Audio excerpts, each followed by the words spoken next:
Today, we're going to dive into one of the most powerful stories ever told. It's an ancient epic from the Katha Upanishad, all about a young boy who was brave enough to look death right in the eye and ask the one question that really, truly matters. So, meet Nachiketa. And that shadowy figure? That's Yama, the god of death. You know, their face-off isn't just some old story. It's really a journey into the heart of what it means to be alive, where a single question is about to change everything. So, you're probably wondering, how on earth does a young boy end up on a collision course with the god of death? Well, it all kicks off with a sacred ritual that goes, well, terribly wrong. Okay, so picture this. A great sage, Vajrashravas, is holding this huge sacrifice to earn some major spiritual brownie points. But there's a catch. Instead of offering his best stuff, he's giving away old, useless cows that can't even give milk. His son, Nachiketa, sees right through it. To him, this isn't a real sacrifice, it's a sham. And he just can't let it go, so he keeps asking his dad, "And to whom will you give me?" Finally, his father just snaps.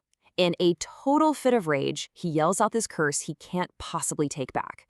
"To Yama, the god of death, I give you." And just like that, with a few angry words, a father has sealed his son's fate. But here's where it gets interesting. Nachiketa doesn't argue, he doesn't cry or despair. Nope, he just accepts his father's words as his destiny. And this is where the real test of his character truly begins. Can you even imagine that journey? A young boy, all by himself, heading to the land of the dead. But he isn't filled with fear. He's actually filled with this incredible sense of purpose. He shows up at Yama's palace, totally ready to meet his fate. But, plot twist, Yama isn't home. So Nachiketa waits. And, he waits. For 3 whole days and nights, he stands at the door, refusing any food or water. His body might be getting weaker, but you better believe his inner spirit, his spiritual fire, is just burning brighter and brighter. And this incredible act of devotion, it does not go unnoticed. When Yama finally gets back, he is floored. He's so impressed, but also deeply ashamed that he kept such a devout guest waiting. So to make it right, he grants Nachiketa 3 wishes, or boons, one for each night he waited. This is it, his chance to ask absolutely anything of death himself. Now let's be real. What would you ask for? Riches? Power? A super long life? Well, Nachiketa's choices, they reveal everything about who he is. He's not interested in personal gain at all. He is on a quest for the truth.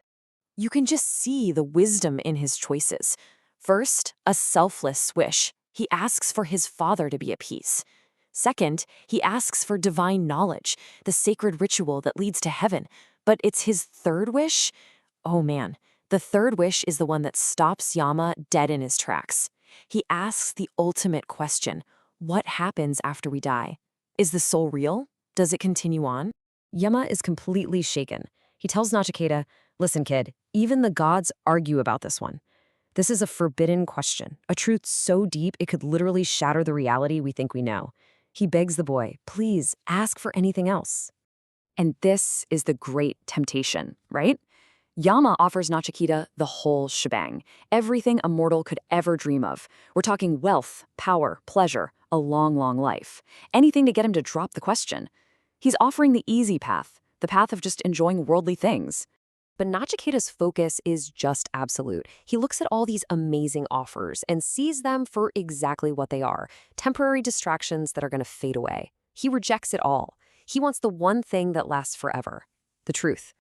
So, after testing Nachiketa and seeing that he is absolutely worthy, Yama finally gives in. He's found a student pure enough to handle the ultimate knowledge. He agrees to answer the forbidden question. Yama reveals the secret of the Atman. This, he explains, is the true, immortal self that lives inside every single being. It was never born, and it can never, ever die. The body, that's just a temporary shell, but the Atman, the soul, that is eternal. Yama basically breaks it down like this. In life, you've got 2 paths. On one side, there's prayas, the path of pleasure. It looks fun, it's easy, but ultimately it just traps you in a cycle of wanting more and more. On the other side is shreyas, the path of good. Now this one is hard, like walking on the edge of a razor, he says, but it leads to true freedom. By saying no to all those temptations, Nachiketa had already chosen the path of the wise.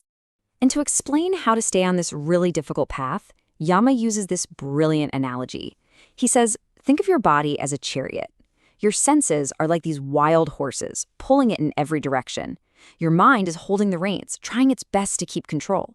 But the Atman, your true self, that has to be the charioteer, the one in charge, guiding the whole journey with wisdom and purpose.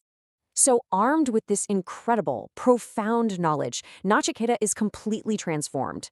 The boy who went down into the underworld is definitely not the same one who's about to return. He's achieved enlightenment. By understanding the true nature of the self, he's basically conquered the fear of death itself. Yama blesses him and sends him back to the world of the living, not just as a boy anymore, but as a sage, ready to share this life-changing wisdom with all of us. And so this ancient story kind of leaves us with a very modern challenge, doesn't it? Nachiketa's whole journey started with a simple, honest question. It just makes you wonder, if you could ask the universe one ultimate question, what would it be? What secrets are just waiting to be discovered inside of you?